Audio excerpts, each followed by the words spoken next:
नैना यादव उत्तर प्रदेश की पहली महिला हैंडबॉल खिलाड़ी बन गई, जिसने एक साल में 4 विभिन्न देशों में अपने शानदार खेल की बदौलत भारत का नाम रोशन किया। 2 बार भारतीय टीम की कप्तान भी रही। शुक्रवार को नैना यादव वाराणसी में अपने home ground Parmanandpur mini stadium आई थी। इस मैदान पर नैना ने हैंडबॉल की ABCD सीखी। नैना ने पत्रकारों को बताया, शुरू में ग्रामीण क्षेत्र की रहने के कारण कई तरह के ताने भी सुनने पड़ते थे। कई बार माता पिता की मार भी खानी पड़ी। एक बार तो मुझे घर में बंद कर दिया गया, लेकिन मैंने अपने आप से वादा किया था कि मैं अंतर्राष्ट्रीय खिलाड़ी बनूंगी। नैना यादव ने वर्ष 2025 में भारतीय टीम की तरफ से उज्बेकिस्तान, चीन, बहरीन और थाईलैंड में आयोजित अंतर्राष्ट्रीय प्रतियोगिता में खेला। चीन और बहरीन में उपकप्तान भी रही। नैना ने बताया कि भारत महिला हैंडबॉल में नया पावर हाउस बन रहा है।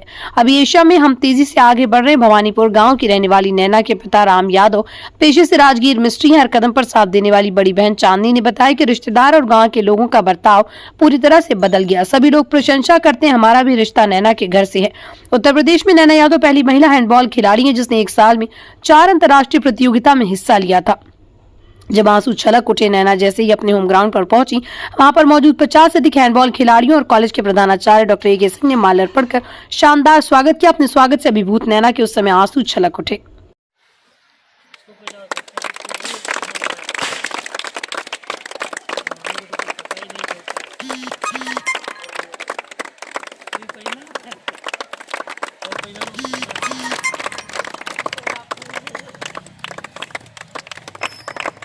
देखिए, ये हम लोगों के लिए बहुत गौरव का पल है, बहुत खुशी का पल है और एक सभी खिलाड़ियों के लिए एक खुशी का पल है और एक सीख का पल है कि एक सामान्य परिवार की बालिका ने यह साबित कर दिखाया कि अगर आदमी के अंदर, किसी खिलाड़ी के अंदर जोश, जुनून और जज्बा हो तो वह किसी भी परिस्थिति का सामना करते हुए इस ऊंचाई तक पहुंच सकता है।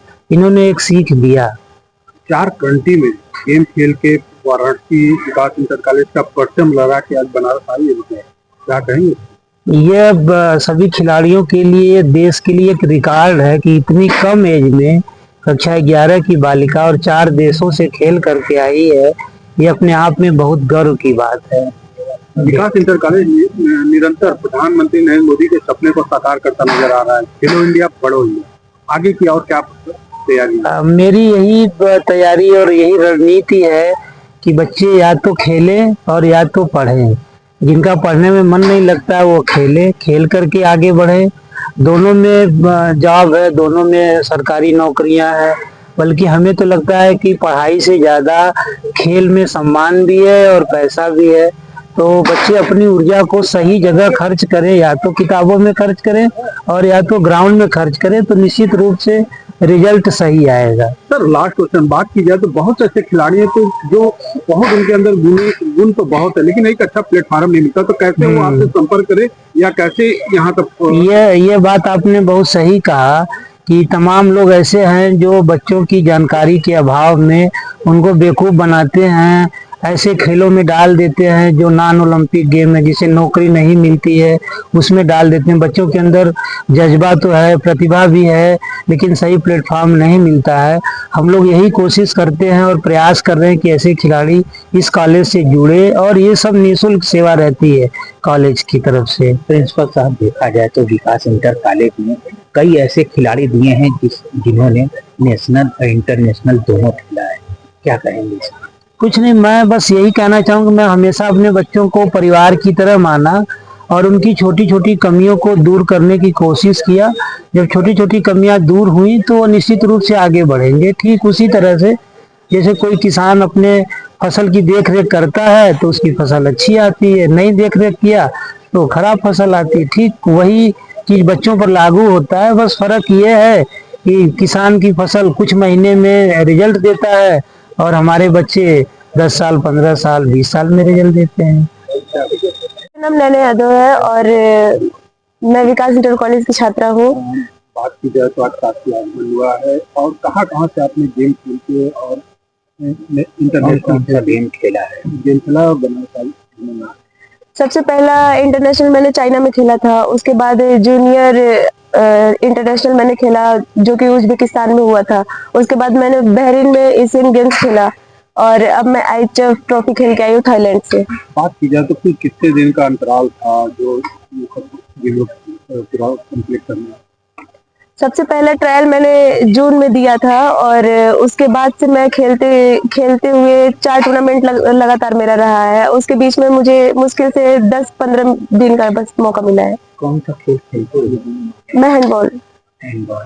कितने मेडल अब तक जीत चुकी हो? स्टेट में तो मेरे 20 से 25 मेडल हो चुके हैं और नेशनल लेवल पे भी मेरे 15 मेडल हो चुके होंगे। बात की जाए तो आप कितने देशों में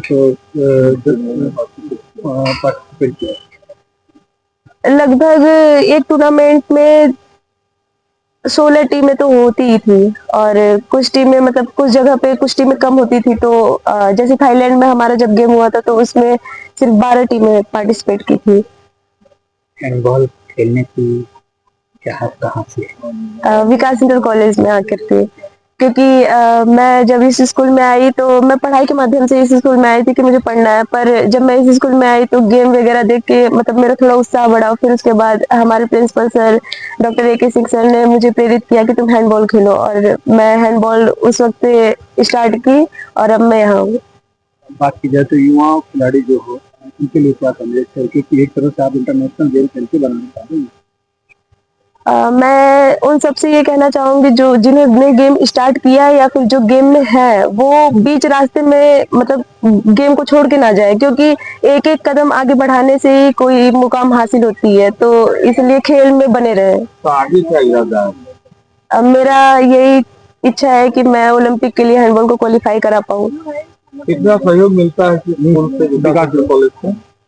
सबसे बड़ी बात यह है कि जब मैंने गेम स्टार्ट किया तो हमारे पास इतनी सुविधा नहीं थी कि किट वगैरह हो गया, शूज वगैरह हो गया और पढ़ने की भी खर्चा, मतलब सब कुछ ले दे के बहुत ज्यादा खर्चा हो जाता था। तो इसलिए सर ने हमें मतलब उत्साहित किया और किट वगैरह शूज वगैरह वो उपलब्ध में हमें फ्री में देते थे। यहाँ तक कि हमारी पढ़ाई का भी फीस वगैरह सब माफ होता था। आपकी सफलता में किसका हाथ है? सबसे बड़ी हाथ हमारे principal sir doctor AK Singh sir का है, हमारे मम्मी पापा का है, हमारे पेरेंट्स का है। उन्होंने हमारा बहुत सहयोग किया है।